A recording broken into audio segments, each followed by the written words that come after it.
Dia kata Islam ini ditegakkan, kita jangan lupa dengan sejarah. Boy, kemah tunggu. Apa hak duk dalam 45 tu bodoh sejarah belaka. Dia ingat dia dalam 45 orang asli semua orang asli pada internet tu lah ni jangan buat mereka main. Kita jangan lupa pada sejarah, dia kata bahawasanya Islam ini juga ditegakkan oleh pelarian. Tuan-tuan, jangan buat mereka main. Antaranya Nabi kita Muhammad sallallahu alaihi wasallam pom hak sama mangkak tu pun sokong juga. Pasal apa? Semua jahil murakkab belaka. Ulama mengatakan mahar perkahwinan Nabi dengan Sayyidatuna Khadijah adalah sebanyak 20 ekor unta betina. Makna kata unta betina ni unta hak sempoi punya lah, unta hak mahal lah. Zaman kita ni kita kata barangkali Ferrari lah kot kalau haiwan, kalau kereta ni. Jadi kalau sekor unta tu 15,000 kali dengan 20.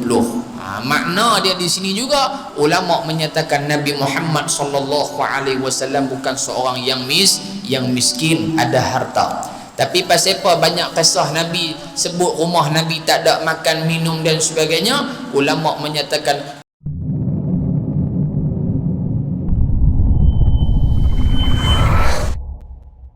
Bismillahirrahmanirrahim.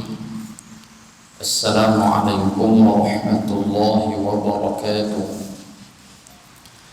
Alhamdulillahi rabbil alamin, wassalatu wassalamu ala rasulillahil amin, sayyidina wa maulana Muhammadin al-amin wa ala alihi wa sahbihi ajma'in. Subhanaka la ilma lana illa ma 'allamtana innaka antal alimul hakim. Qala rabbi shrah li sadri wa yassir li amri wahlul 'uqdatam min lisani yafqahu qawli. Rabbana iftah bainana wa baina qaumina bil haqq wa anta khairul fatihin. Sadaqallahul aliyyul azim. Amma ba'du.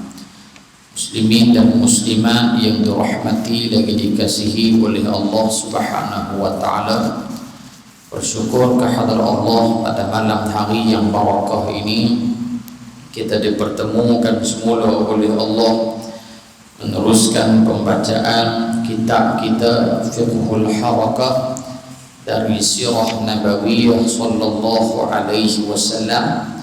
Kita berhenti lebih kurang 4 bulan dan pada malam ni sambung pada muka surat apa? 57. Muka surat 57 perkahwinan. Baik. Muka surat 57 perkahwinan baginda sallallahu alaihi wasallam dengan Sayyidatuna Khadijah radhiyallahu taala anha wa ardhaha. Bismillahirrahmanirrahim. Qala al-muallif rahimahullahu taala wa nafa'ana bi'ulumihi fid dharain amin ya rabbal alamin. Perkahwinan dengan Sayyidatina Khadijah binti Khuwailid radhiyallahu taala anha wa ardhaha. Jadi pada malam ni kita akan sambung perbicaraan bagaimanakah baginda Nabi Muhammad sallallahu alaihi wasallam berkahwin ataupun mendirikan rumah tangga dengan Ummul Mukminin Sayyidatuna Khadijah radhiyallahu taala anha wa ardhaha. Baik, segala perkara yang berlaku pada baginda Nabi sallallahu alaihi wasallam dilaporkan kepada Khadijah oleh Maisarah. Maisarah ni orang kerja Sayyidatuna Khadijah, nama macam perempuan tapi sebenarnya dia seorang lelaki. Dan perkara itu tidak tinggal begitu sahaja. Segala sifat yang mulia dan kebaikan yang nyata pada diri Nabi sallallahu alaihi wasallam membawa keinginan kepada Khadijah untuk mempersuamikannya, yakni nya di sini nya Rasulullah sallallahu alaihi wasallam. Pertemuan yang lalu kita tengok bagaimanakah Nabi sallallahu alaihi wasallam diambil untuk bekerja dengan Sayyidatuna Khadijah dibawa barang dagangan Khadijah ke Syam. Sepanjang perjalanan daripada Mekah pergi ke Syam dan patah balik mai pula ke Mekah, Maisarah mendapati bahawasanya rombongan mereka ini sentiasa dinaungi dengan awan, yakni perjalanan mereka sentiasa teduh, sedangkan pada waktu itu kawasan di sekeliling mereka adalah kawasan yang panas. Benda hak pelik. Yang kedua, di antaranya tuan-tuan, Maisarah juga melihat bukan takat benda tu saja. Dia menceritakan kepada Khadijah bahawasanya akhlak Nabi Muhammad sallallahu alaihi wasallam sepanjang dalam pemerhatian dia ketika mana dia menjual beli barangan dagangan Khadijah radhiyallahu anha, dia mendapati akhlak baginda Rasul sallallahu alaihi wasallam adalah akhlak yang paling terbaik, akhlak yang paling cantik, akhlak yang paling elok.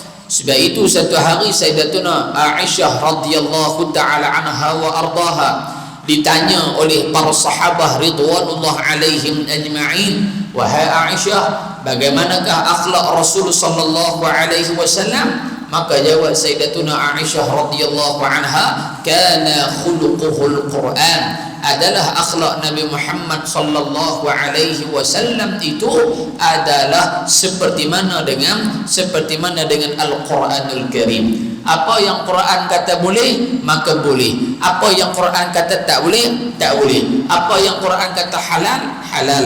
Apa yang Quran kata haram, haram. Maka Nabi Muhammad adalah Al-Quran yang bergerak, yang melata di atas muka bumi Allah Subhanahu wa taala. Dan ulama mengatakan bahawasanya Nabi Muhammad itu adalah Al-Quran secara praktikal. Quran hak kita duk baca adalah Al-Quran secara teori saja, tetapi Nabi Muhammad itu adalah Al-Quran secara praktikal yang diterjemahkan oleh baginda Nabi Muhammad sallallahu alaihi wa ala alihi wa sahbihi wa baraka wa sallam. Jadi sebelum daripada Nabi kahwin dengan Sayyidatuna Khadijah radhiyallahu taala anha, Khadijah sudah pun berkahwin dengan beberapa orang lelaki. Yani sebelum daripada Nabi dia dah kahwin 2 orang dah.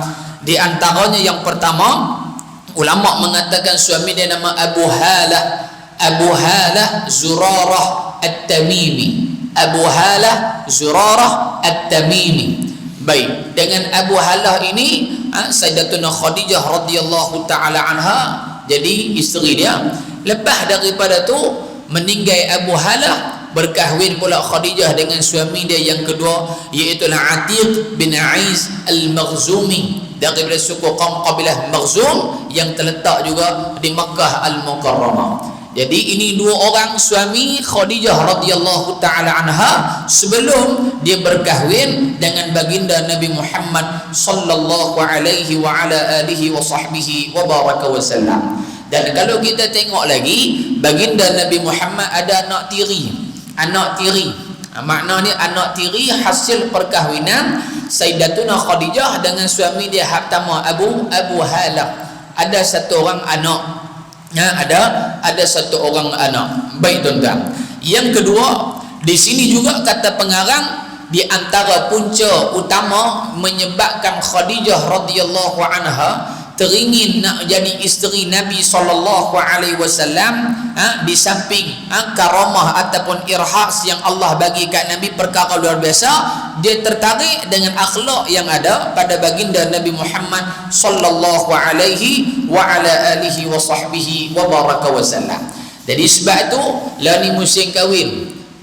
Lah ni musim kahwin. Kerajaan pun bagilah ni majlis perkahwinan sudah dibenarkan. Tapi masalahnya tuan-tuan, majlis kahwin tu boleh. Masalah kita ni bini tak bagi kahwin, hak tu masalah. Tu lah. Ayah-ayah lagu tak berani je pun dah. Tengok kau kedai kopi tu berdegung-gedang sakan dah. Nah, jadi dia sebelum berkahwin Islam letakkan beberapa syarat. Islam letakkan beberapa kriteria. Islam letakkan beberapa benda yang perlu dipatuhi. Bukan makna wajib dah. Kalau boleh ikut hak ni kira simple ya. Kalau boleh ikut hak ni kira bagus dan dituntut oleh agama Islam. Bahkan ia juga di antara tuntutan yang disuruh oleh baginda Nabi Muhammad sallallahu alaihi wa ala alihi wa sahbihi wa baraka wasallam. Yang pertamanya tuan-tuan, Islam suruh kita sebelum berkahwin apa dia?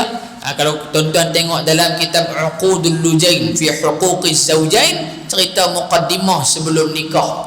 Habaq kata bab nikah celik langsung. Habaq kata nikah celik langsung. Baik. Yang pertama, mencari sifat yang dituntut oleh Islam. Ini hak pertama. Nak cari bini ke, nak cari laki ke, cari hak jenis, cari hak Islam suka. Dalam hadis Nabi sallallahu alaihi wasallam diriwayatkan oleh Al-Imam At-Tirmidzi rahmatullahi alaihi, menyatakan sabda Rasul sallallahu alaihi wasallam, "Idza khataba ilaikum man tardawna dinahu wa khuluquhu fasawwajuhu illa taf'alu takun fitnatun fil ardi wa fasadun 'aridun." Nabi sallallahu alaihi wasallam menyatakan, kalau kamu nak nikah, kata Nabi, maka tengoklah pada agama dan pada akhlak dia. Agama dia cantik. Makna kata agama cantik ni pada tuan-tuan, pegangan dia clear. Pegangan dia ni clear, bukan Syiah, bukan orang yang bukan Islam, bukan orang yang menyeleweng akidah dia. Maka akidah dia, pegangan dia tu betul, kepercayaan dia tu betul. Ni hak pertama. Yang kedua kata Nabi dia, iaitulah tengok pada akhlak dia. Sebab apa? Sebab kata Nabi, kalau tak ada dua benda ni, akan menyebabkan berlakunya fitnah dan akan menyebabkan berlakunya kerosakan yang besar di atas muka bumi Allah Subhanahu wa taala. Dalam riwayat yang lain, baginda sallallahu alaihi wasallam habaq kat kita, kalau mu nak nikah, tengok pada cantik dia. Rupa parah pun kena tengok juga, pasal kita nak nikah dengan dia. Anak kita nak nikah balung, bakal menantu tu pakai purdah. Bakal menantu tu pakai purdah. Jadi waktu nak pi merisik tu, kena pi tengok muka bakal menantu tu. Orang lelaki tak payahlah, bini kita sudahlah. Pi tengok muka bakal menantu kita, lagu mana muka dia, boleh go ke tak boleh go. Tengok mata cantik lagu Arab, buka-buka gusi saja, gigi tak ada, mapuh kekeng lari balik awal anak kita. Maka dia, sebab itu Islam letak syarat kena tengok muka. Tengok muka. Ayah-ayah dulu menikah dengan malung tengok muka dah. Kau pakai tak pakai doa terus lagu tu ya. Ya Allah, bagilah jumpa dengan bini salihah. Tiba-tiba orang kata ni ada orang nak nikah dengan hang ni. Tak apa, kira jalan. Lagu tu ke? Tak. Mesti. Yang ni bukan wajib. Paling kurang tahu muka lagu mana. Muka lagu Mak Saleh ke? Muka lagu Arab ke? Telinga dak lah. Hidung dia lagu mana? Hidung dongak ke atas ke? Pepeh ke bawah ke? Muncung ke? Kembang ke? Maka kena dilihat. Tengok apa? Tengok muka. Tengok pada kecantikan kata Nabi. Yang kedua, tengok pada harta dia. Tengok pada harta dia ni macam mana, kaya ke, biasa-biasa saja ke, tengok pada harta. Yang ketiga, tengok pada keturunan dia. Nabi suruh tengok pada keturunan dia. Dia ni keturunan mana? Keturunan bagus ke tak bagus ke? Pak dia siapa? Mak dia siapa? Tanya-tanya pak hang siapa? Pak saya ni bekas pengedar dadah nombor 1 di Mexico. Mapuh terkekeng gila. Tu dia nikah besan pun tukir dadah kau punya ni, tailung kau punya. Maka Islam letak syarat lagu tu dah. Tengok pada keturunan dia. Yang keempat, Nabi kata tengok pada agama dia. Dalam empat-empat ni hak mana Nabi suruh pilih tu? Nabi kata pilih hak agama. Bila mu pilih agama, hak balance 3 tu mu boleh rasa belaka. Tak semesti nikah dengan bini cantik, nikah saja dia duk pelayak kita ya. Don't touch me, you know. Takkan boleh touch ego tu lah. Tak boleh sentuh ai. Dia kata ai tak mau mengandung. Pergi ngayak tu ya. Tu haduk pening kat kedai kopi tengok janda, tak ada pasal apa tu, pasal apa? Gini nenek. Tapi bukan tuan-tuan lah. Cerita dia di Qaryah Merbau Kudung lepas kata. Contoh itu. Baik. Yang kedua, tengok pada keturunan, kata Nabi SAW. Ini di antara turutan dia. Nah, tengok pada keturunan. Dua. Yang ketiga, ulama kata tidak berkahwin dengan saudara dekat. Tidak, tang ni bukan tidak makna haram, yakni tak digalakkan, tak apa nak clear. Pasal apa? Antaranya syahwat dengan saudara terdekat ni agak kurang. Ini disebutkan oleh Al-Imam Asy-Syarbini rahmatullahi alaih. Antara hikmah Islam tak apa nak berkenan kita kahwin dengan beradik-beradik rapat ni, kahwin dengan sepupu ke apa ke, kerana apa? Dia punya karan kurang. Faham lagu no karan? Ini bahasa orang muda lah.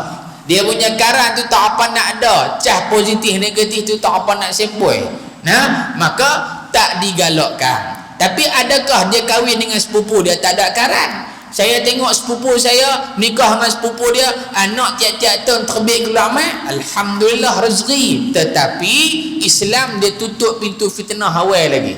Sebab apa tuan-tuan? Kalau nikah, contoh nikah dengan saudara terdekat, tiba-tiba takdir Allah Subhanahu wa taala tak dapat anak. Contoh, tak dapat anak. Apa yang berlaku tuan-tuan? Orang kita kalau dia cerai berai ni tuan-tuan, bukan takat laki dengan bini habis dengan mak pak budak tu habis semua, pakat kena belaka. Maka Islam tak mau hubungan silaturahim antara adik-beradik diputus, maka menikah dengan orang yang jauh. Jadi ayah-ayah boleh pasang niat dah tu. Boleh pasang niat dah. Lepas raya haji ni dak mau korban ni ke jalan terus ya. Nah, silat-silat lembu tak ada rebah, kita rebah dulu. Habis tekak tu. Yang keempat kata ulama, iaitulah sekufu. Bukan sekutu, sekufu. Ada orang, ustaz saya nak tanya apa makna sekutu dalam perkahwinan. Kita pun dengar kepala agak tuan-tuan, metang mana sekutu dalam perkahwinan ni. Kita sekufu, dah sekutu dah kata. Sekufu dah, sekutu dia tak. Duk bergaduh sekutu, sekufu. Lantak pergi dia lah. Sekufu dalam perkahwinan. Dalil firman Allah Subhanahu wa taala, afaman kana mu'minan kaman kana fasiqa la yastawun. Orang beriman, adakah sama kedudukan orang yang beriman dengan orang-orang yang fasik? La yastawun, sudah semestinya tak sama antara orang beriman dengan orang fasik, tak sama. Apa makna sekufu ni tuan-tuan? Sekufu ni makna apa? Ulama kata sekufu ni tiga benda. Hak pertama, beragama dan baik akhlak dia. Makna sekufu lah. Contoh kata, anak kita ni bagus, nak pergi nikah dengan apa? Nak bagi nikah dengan artis mana baju pun tak apa nak cukup kain, tak apa nak clear lah, tak apa nak sekufu nama dia. Tak apa nak cantik. Yang kedua makna sekufu tang ni pekerjaan seeloknya agak-agak patut padan. Anak kerja apa? Anak saya kerja cikgu. Anak saya ni kerja angkasawan, 6 bulan sekali turun mai, pakai tak ketahuan terus turun tu. Bagi sekufu sesuai dengan perkahwinan dia. Yang ketiga, tidak ada kecacatan. Makna kata tidak ada kecacatan. Anak kita sempurna, kita nak fikiran dengan satu orang anak darah biji mata buta. Letih anak kita tuan-tuan ni. Darah hak tak buta pun jelah kepung, tanpa hak buta pening kepala kita. Nampak? Maka ini di antara yang dimaksudkan sekufu oleh ulama. Makna dia apa? Beragama dan akhlak baik. Yang kedua, pekerjaan dia. Yang ketiga, tidak ada kecacatan, terutamanya pada apa? Anggota tubuh badan zahir yang nampak ini. Sebab dalam Quran Allah Ta'ala menyatakan di antara hikmah di sebalik perkahwinan adalah apa? Mawaddah wa rahmah, melahirkan kasih sayang, melahirkan kebahagiaan, melahirkan as-sakinah, ketenangan. Macam mana nak tenang kalau pasangan dia pun dia tengok pun tidak menenangkan mata dia, kalau pasangan dia pun dia tengok serabut perut dia, maka tidak akan mendatangkan ketenangan di dalam rumah tangga. Yang kelima, antara yang Islam letak dia perawan. Tanpa perawan ni, kami duk tahu kawan ni ya. Perawan ni makna kata darah. Elok nikah dengan anak darah. Dia kata saya ni ustaz 60 lebih dah, ada anak dara nak kata saya ada kok belah Indonesia ni umur 70. Bini umur 25. Allah Rabbi, renyih tak tangga Pak Long tu. Buka kasut depan, tangga masjid tu renyih tak tangga dah. Renyih tak tangga dah. Pasal apa? Rezeki Allah Subhanahu wa taala bagi dekat dia. Jadi Nabi sebut antaranya bila alaikum bil abkar fa innahunna a'zabu afwaha wa antaqu arhama wa arda bil yasir. Nabi kata alaikum bil abkar, hendaklah atas kamu semua, yakni orang lelaki terutamanya, nikah dengan anak dara, kata Nabi, kerana mereka yakni anak dara mampu melahirkan zuriat yang banyak, dan mereka ini lemah lembut, dan mereka ini lebih redha dengan kekurangan yang ada. Ini lebih anak dara. Yang terakhirnya adalah nak pilih pasangan, baik laki baik perempuan, pasangan yang subur. Sebab tu belum nikah depa buat test.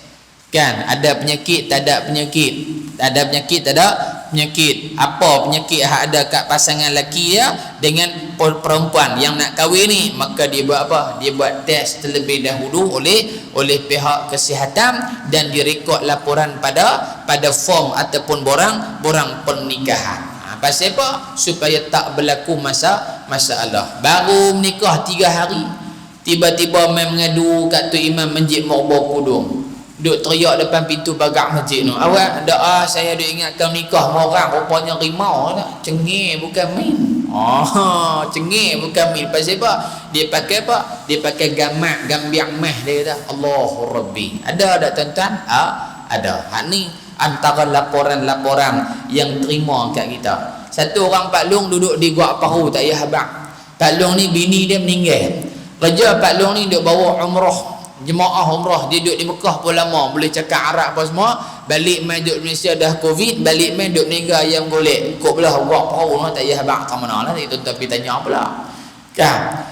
Dia nikah dengan satu orang makcik ni pencen nurse. Makcik ni pencen nurse 60-an sama lagu dia. Nikah tuan-tuan tak sampai 3 bulan cerai. Nikah tak sampai 3 bulan cerai. Lepas nikah seminggu tu duk naik motor dengan Malung ni yung pi main duk golek ayam sama, naik dengan depa dua pun duk golek sama dengan ayam tu. Tengok lepas 3 bulan tak ada naik motor seorang eh. Saya pun singgahlah kedai, tanya Maklong pi mana? Maklong hang tak ada dah Kita pun tak tanya apa, kok mati ke apa lah. Kita pun tak apa, beli ayam belah gitu. Tanya kawan dia hadap meninggal ayam dengan dia. Abang pasal apa? Pak Long tu kata maklum tak ada dah. Dia kata ustaz, oi mana boleh pi, bini kuat sangat. La haula wala quwata illa billah. Dia kata apa? Bini dia kuat sangat. Bini dia tu nak kerak. Faham kot nak kerak.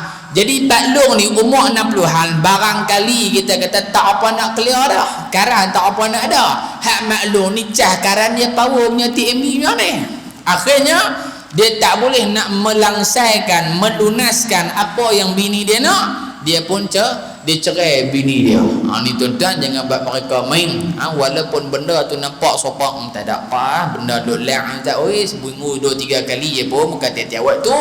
Tetapi itu di antara puncak berlakunya penceraian di dalam rumah tangga. Muslimin dan muslimat yang dirahmati oleh Allah Subhanahu wa taala sekalian. Jadi Sayyidatuna Khadijah kenal kat Nabi di antaranya sebab akhlak baginda Nabi Muhammad sallallahu alaihi wasallam.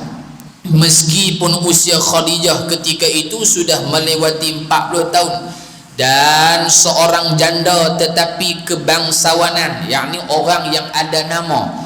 Sayyidatuna Khadijah antara wanita yang ada nama, yang duduk di tingkat atas, yang dipandang mulia terutamanya oleh orang Arab Quraisy. Kehartawanan, banyak harta, dan sifatnya sebagai seorang yang salihah menjadi rebutan bangsawan Quraisy untuk meminangnya.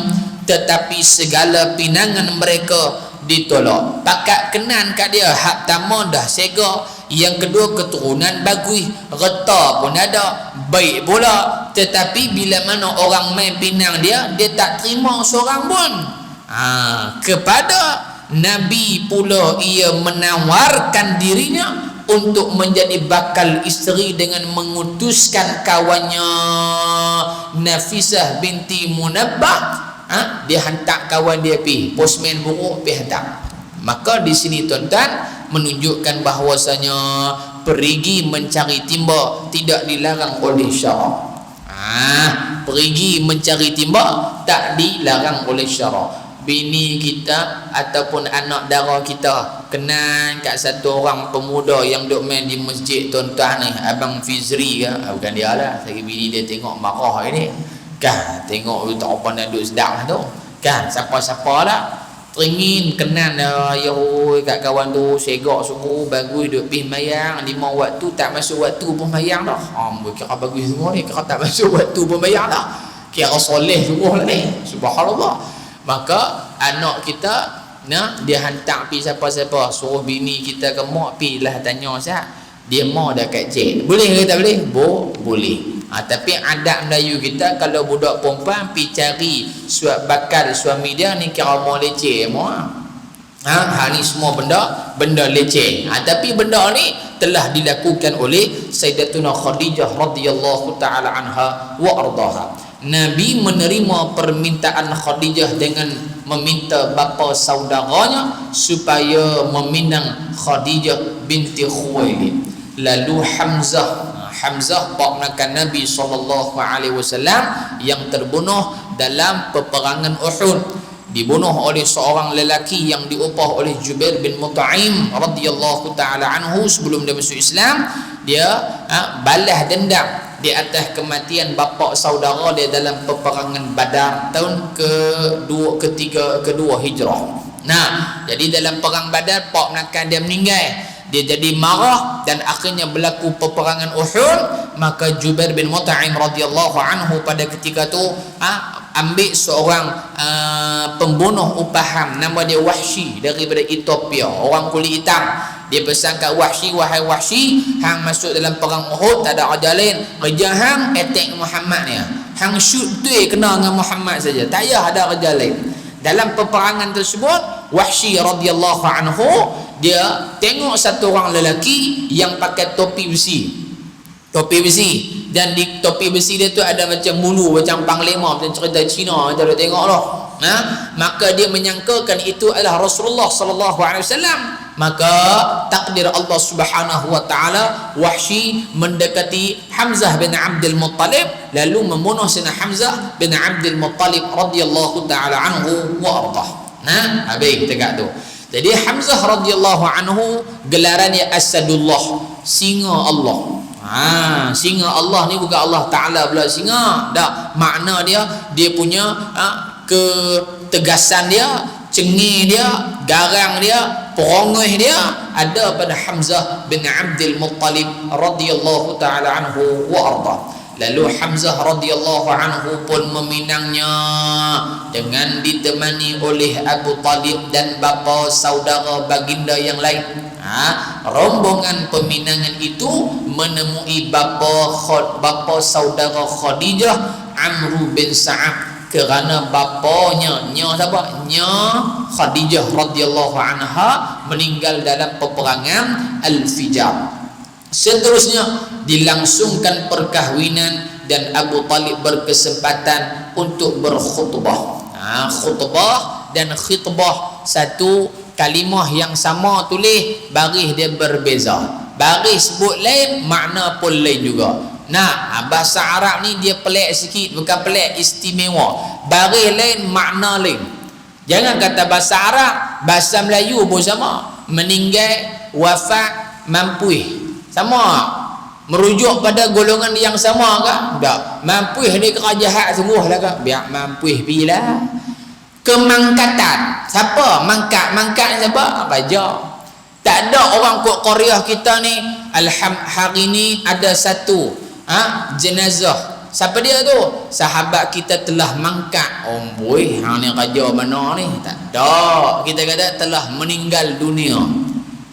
Mati. Mati ni kita kata sahabat kita yang selalunya non muslim, dia tu dah mati dah. Kalau orang Islam dia dah meninggal dunia dah, dia adalah marhum dah. Kalau dia tu mau tolong jin orang, dia tu mau mampu dah. Depa ni mau 3 ekor mampu dah.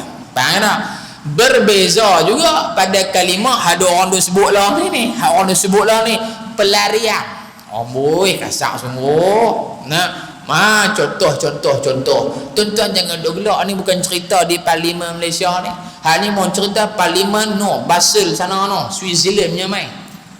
Dia kata Islam ini ditegakkan, kita jangan lupa dengan sejarah. Boy, kemah tunggu. Apa hak duk dalam Parlimen tu bodoh sejarah belaka. Dia ingat duk dalam Parlimen orang asli semua, orang asli pada internet tu lah ni jangan buat mereka main. Nah, kita jangan lupa pada sejarah, dia kata bahawasanya Islam ini juga ditegakkan oleh pelarian. Tuan-tuan jangan buat mereka main.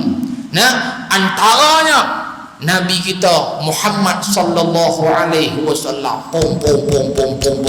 Hak sama mangkak tu pun sokong juga. Pasal apa? Semua jahil murakkab belaka.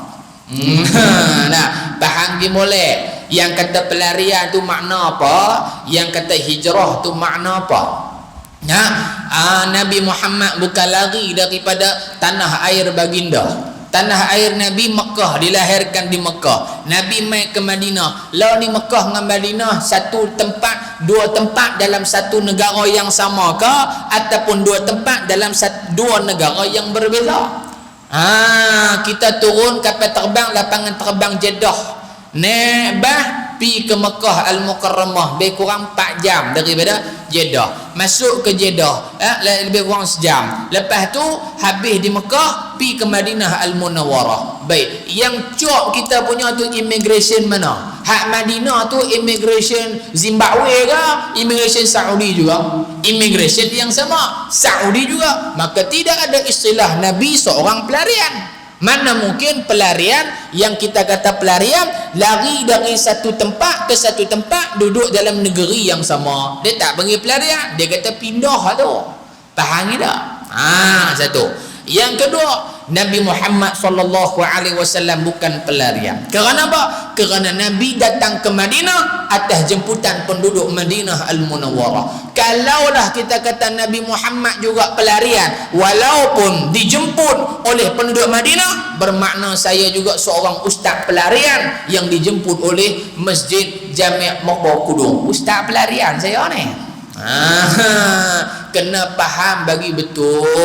Jangan duk sabit kok suka atas batang tubuh Nabi kita Muhammad sallallahu alaihi wasallam. Nak cakap biar ada sumber yang tepat, rujuk pada ahlinya. Tidak kiralah kamu belah manapun, parti belah manapun, kerajaan ke, pembangkang ke, bila kata berkenaan dengan akidah, bila kata berkenaan dengan hukum, tidak kena rujuk kepada sumber utama Al-Quran, sunnah baginda Rasul sallallahu alaihi wasallam. Jadi tak patut sangatlah cakap gitu, kurang adab, kurang adab. Jadi kita minta tuan badan minta maaf balik, kan minta maaf ke kita, minta maaf pada baginda Rasul, taubat pada Allah Subhanahu wa taala. Takut boleh kufur akidah, rosak akidah. Nah, kita duk peleceh sunnah Nabi pun rosak akidah, apatah lagi kita tuduh Nabi Muhammad satu tuduhan yang cukup liar, satu tuduhan yang tak patut sangat. Man kadzaba alayya muta'ammidan falyatabawwa maq'adahu minan nar. Nabi kata siapa-siapa yang berdusta atas aku, yakni dia sandarkan apa-apa atas baginda Rasul sallallahu alaihi wasallam, sedangkan benda tu tidak ada kena-mengena dengan Nabi, bahkan tak ada pun pada diri Nabi, maka orang ini sedang menempah tempat dia dalam api neraka Allah Subhanahu wa taala. Jadi kena faham molek tuan-tuan supaya kita jelas. Takat tu. Nabi tak lari, dan Nabi balik ke kampung halaman baginda yang asal adalah Madinah Al-Munawwarah. Nabi dilahirkan di Mekah, tapi kita rujuk dalam kitab Ar-Rahiqul Makhtum menyatakan tok nenek moyang Nabi asal mereka daripada Madinah Al-Munawwarah. Jadi Nabi balik mai kampung halaman dia, halaman tok nenek moyang dia, maka tidak ada istilah pelarian ke atas diri baginda Nabi Muhammad sallallahu alaihi wasallam. Seterusnya dilangsungkan perkahwinan dan Abu Talib, yakni pak menakan Nabi sallallahu alaihi wasallam, Abu Talib meninggal dalam keadaan tak beriman kepada Allah. Ini jumhur ulama sepakat dia mati dalam keadaan tak beriman kepada Allah Subhanahu wa taala. Dalam hadis disebutkan. Baik, dia khutbah, di antaranya beliau berucap, yakni Abu Talib lah berucap, anna Muhammadan la yuzanu bihi fatan min Quraisy illa rajaha bihi syarafan wa nublan wa fadlan wa aqlan wa in kana fil mali qullan fa innamal malu dhillun zailun wa 'ariyatun mustarja'atun wa lahu fi Khadijah binti Khuwailid raghbatun wa laha fihi mithlu dhalik. Sesungguhnya Muhammad sallallahu alaihi wasallam tiada tandingan di kalangan pemuda Quraisy, melainkan dialah yang paling menang dari segi keistimewaan dan kelebihan keturunan, kelebihan akhlak dan akalnya. Sekalipun dari segi harta ia mempunyai sedikit sahaja, tetapi harta itu ibarat bayangan yang hilang dan pinjaman yang dipulangkan. Ia mahu beristrikan Khadijah dan Khadijah juga mahu kepadanya. Wal fahlu alladhi la yaqda'u anfuhu wa ankahaha. Lalu wali Khadijah menyahut. Siapa wali Khadijah? Pak menakan Sayyidatuna Khadijah radhiyallahu taala anha, Amr bin Sa'am. Dia sambut balik, dialah anak lelaki yang tidak disorong-sorongkan hidungnya, dan aku kahwinkan dia dengannya.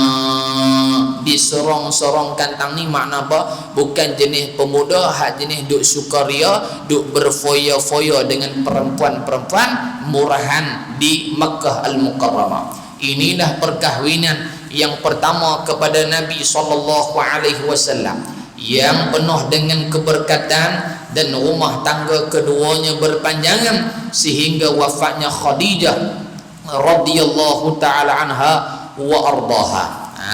Jadi sedikit tentang berkenaan perkahwinan Sayyidatuna Khadijah ini. Kata ulama, Sayyidatuna Khadijah berkahwin dengan baginda sallallahu alaihi wasallam selepas 2 bulan Nabi balik daripada Syam.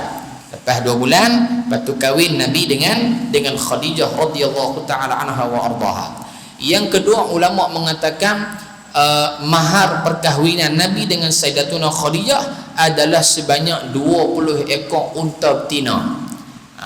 Makna kata unta betina ni unta hak sempoi punya lah, unta hak mahal lah. Zaman kita ni kita kata barangkali Ferrari lah kot kalau haiwan, kalau kereta ni. Jadi kalau sekor unta tu 15,000 kali dengan 20. Makna dia di sini juga ulama menyatakan Nabi Muhammad sallallahu alaihi wasallam bukan seorang yang miskin, ada harta. Tapi pasal apa banyak kisah Nabi sebut rumah Nabi tak ada makan minum dan sebagainya, ulama menyatakan kesemua harta yang ada pada baginda Rasul sallallahu alaihi wasallam diberikan kepada orang-orang yang memerlukan kepada harta tersebut. Baik, sikit tentang biografi Sayyidatuna Khadijah radhiyallahu taala anha wa ardaha. Nama dia Khadijah binti Khuwailid bin Asad bin Abdul Uzza bin Abdul Uzza, ataupun gelaran dia juga disebut Ummu Hindun. Gelaran dia Ummu Hindun, ataupun digelar juga dengan Ummul Mukminin, ibu sekalian orang-orang yang beriman kepada Allah Subhanahu wa taala. Yang kedua, lahirnya Sayyidatuna Khadijah radhiyallahu taala anha 68 tahun sebelum daripada hijrahnya baginda Nabi Muhammad sallallahu alaihi wa ala alihi wa sahbihi wa baraka wasallam. Baik, dua. Yang ketiga, ayahnya Khuwailid bin Asad adalah tokoh Arab Quraisy yang baik hati dan sangat sayang kepada siapa? Kepada keluarga serta fakir miskin. Jadi pak dia dan disebutkan juga di antara sifat orang-orang Arab sebelum kedatangan Islam, yakni Arab jahiliyah, mereka memang sangat-sangat suka kepada fakir miskin, sangat cinta kepada orang-orang susah, sangat suka membantu orang-orang yang lemah. Maka ini juga ada kepada ayah Sayyidatuna Khadijah radhiyallahu taala anha wa ardaha. Dan yang lain ulama juga mengatakan bahwasanya Sayyidatuna Khadijah radhiyallahu taala anha berkahwin dengan baginda Nabi Muhammad sallallahu alaihi wa ala alihi wa sahbihi wa baraka wasallam, dikurniakan 6 orang anak. Nah, saya sebut mengikut turutan dia tuan-tuan. Anak yang pertama baginda sallallahu alaihi wasallam adalah Al-Qasim. Al-Qasim. Jadi maqam Al-Qasim ini adalah sebelah dengan maqam Sayyidatuna Khadijah di Jannatul Mu'alla di Makkah Al-Mukarramah. Di kita pergi ziarah maqam Sayyidatuna Khadijah Al-Kubra, tepi maqam dia tu ada kotak 4 segi kecil tu. Di situlah maqam Al-Qasim, anak sulung baginda Nabi Muhammad sallallahu alaihi wasallam. Yang kedua Zainab. Zainab adalah anak perempuan baginda Nabi. Anak kedua Nabi adalah Zainab binti Rasulillah sallallahu alaihi wa ala alihi wa sahbihi wa baraka wasallam. Jadi tuan-tuan, Zainab anak Nabi sallallahu alaihi wasallam ini berkahwin dengan seorang lelaki namanya Abil As. Abil As dapat 2 orang cahaya mata. Ni saya sebut kat tuan-tuan lah. Nah, tuan-tuan nak tulis, tak mau tulis tak apa, nak mengapai tulis pun tak apa, tak jadi masalah. Nah, Zainab binti Rasulullah kahwin dengan suami dia. Yang pertama nama dia Abil As. Dianugerahkan 2 orang cahaya mata. Yang pertama Umamah dan yang kedua Ali bin Abil As. Anak dia hak pertama Umamah dan yang kedua Ali bin Abil As. Makna kata tuan-tuan, hak ni cucu Nabi hak jarang kita dengar nama. Hak dengar Hasan Husain, hak tu ya dengar anak pada Sayyidina Ali bin Abi Talib karramallahu wajhah. Baik. Lepas daripada suami dia hak pertama Abil As meninggal, Ali bin Abi Talib berkahwin dengan Umamah selepas daripada wafatnya Fatimah radhiyallahu taala anha wa ardaha. Apa kono tu pula. Anak Zainab hak pertama nama Umamah perempuan, yang kedua nama Ali. Baik, Ali ni bukan Zainab Ali. Baik, lepas daripada wafatnya anak Nabi Fatimah Az-Zahra, lepas 6 bulan kewafatan Nabi, maka Sayyidina Ali bin Abi Talib kahwin dengan siapa? Kahwin dengan Umamah. Kahwin dengan Umamah radhiyallahu taala anha, dapat anak nama dia Muhammad Al-Awsat. Muhammad Al-Awsat. Baik, secara ringkas. Anak yang ketiga namanya Ruqayyah. Ruqayyah. Baik. Ruqayyah wafat selepas perang Badar. Wafat selepas perang Badar. Dalam perang Badar Sayyidina Osman tak masuk. Kerana apa? Ulama sebut waktu perang Badar Sayyidina Osman duk kalut jaga isteri dia. Duk kalut jaga isteri dia Ruqayyah binti Rasulullah sallallahu alaihi wasallam. Lepas habis perang Badar, Allah Subhanahu wa taala takdirkan Ruqayyah meninggal dunia, wafat. Suami dia siapa? Sayyidina Utsman bin Affan. Anak Ruqayyah dengan Sayyidina Utsman radhiyallahu taala anhuma adalah nama dia Abdurrahman. Abdurrahman cucu baginda Rasul sallallahu alaihi wa ala alihi wasahbihi wa baraka wasallam. Baik. Yang keempat iaitulah Ummu Kulthum. Ummu Kulthum adik pada Ruqayyah. Lepas wafat Ruqayyah, Nabi bagi kahwin dengan Ummu Kulthum pula. Maka sebab itu Sayyidina Utsman digelar sebagai Dzunnurain, mempunyai 2 cahaya, merujuk kepada 2 orang anak perempuan baginda Nabi Muhammad sallallahu alaihi wasallam. Yang kelima anda Nabi sallallahu alaihi wasallam adalah Fatimah Az-Zahra. Fatimah Az-Zahra kahwin dengan Sayyidina Ali bin Abi Talib karramallahu wajhah. Anak Fatimah dengan Sayyidina Ali bin Abi Talib antaranya disebutkan oleh Imam Ibn Jauzi rahimahullah. Yang pertama Al-Hasan, yang kedua Al-Husain, yang ketiga Zainab Al-Kubra, yang keempat Ummu Kulthum Al-Kubra. 4 orang. Ini kahwin dengan siapa? kahwin dengan Fatimah Az-Zahra radhiyallahu taala anha. Lepas 6 bulan Nabi wafat pula Fatimah, maka Sayyidina Ali berkahwin dengan siapa? Berkahwin dengan anak kepada Zainab. Anak Nabi hak awal tak panjang cerita lah tuan-tuan. Tengok tuan-tuan pun duk garu kepala dah, naik turun aku pun tak tahu kahwin dengan siapa dah. Tapi kita cerita secara pada sepintah lalu, dah alang-alang kita sebut. Jadi anak Nabi kesemuanya, anak Nabi hak laki semua mati waktu kecil. Semua mati waktu kecil, semua di Mekah belaka. Adapun anak perempuan Nabi kesemuanya sempat hijrah dengan Nabi, bukan lari dengan Nabi nah. Nampak lagi mulai orang. Nah, ada lu cakap lari cabai mulut tu. Jahat sangat mulut. Dia berhijrah dengan Nabi ke Madinah Al-Munawwarah.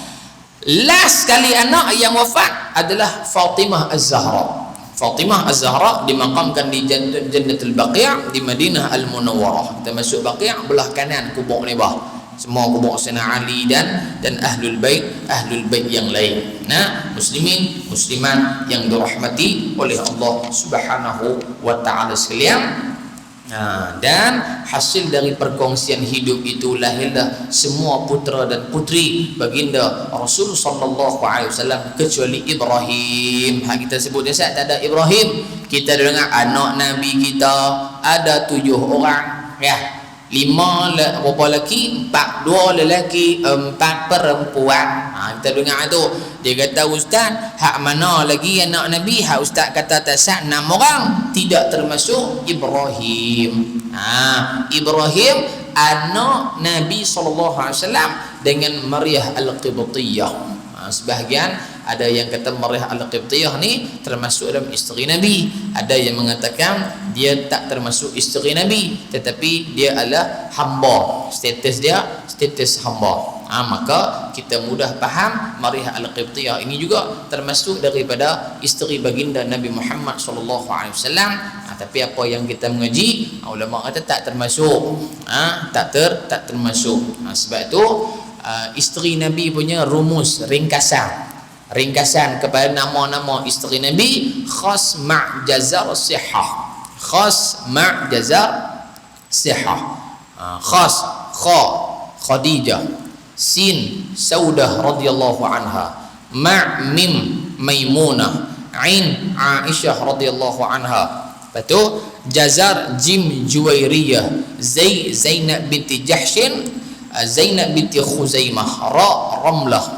Lepas tu Sihah Safiyah binti Huyai, Hafsah binti Umar bin Al-Khattab, Hindun ataupun Ummu Salamah radhiyallahu taala anhunna wa ardahunna. Kesemuanya ada 9 isteri baginda Nabi Muhammad sallallahu alaihi wasallam.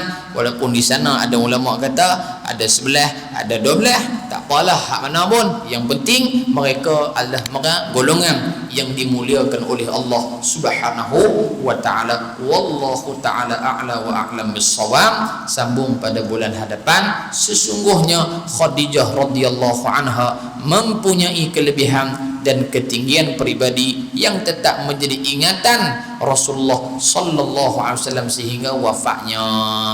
Jadi kita akan tengok bagaimana Nabi teringat ke isteri dia hak pertama walaupun telah meninggal dunia bertahun-tahun. Nabi tetap ingat kepada Khadijah radhiyallahu taala anha wa ardaha. Mudah-mudahan ada manfaat, ada kebaikan dan keberkatan daripada Allah dalam pertemuan kita pada malam ni insya-Allah. Dan di luar tu tuan-tuan, alalang tuan-tuan nak sambut raya, sibuk main dua-dua di luar. Nak beli tak apa, tak mau beli pun tak apa, saja habaq ya.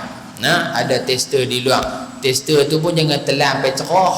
Kawan lain pun nak rasa juga. Tuan-tuan nak rasa silakan. Nak rasa tak mau beli tak apa, falyatafaddal, dipersilakan. Nah, harga dia RM17 hak biasa, hak dua-dua derian, udang merah punya derian 1,5 kilo RM20. Tuan-tuan boleh dapatkan di luar sana insya-Allah. Wallahu a'lam bis-shawab. Bismillahirrahmanirrahim. Alhamdulillahirabbil alamin. Wassalatu wassalamu ala Rasulillahil amin wa ala alihi wa sahbihi ajma'in. Allahumma ja'alna min ahli syafa'ati nabiyyika Muhammadin sallallahu alaihi wasallam. Rabbana atina fid dunya hasanah wa fil akhirati hasanah wa qina adzabannar walhamdulillahi rabbil alamin. Taqabbalallahu minkum. Wassalamu alaikum warahmatullahi wabarakatuh.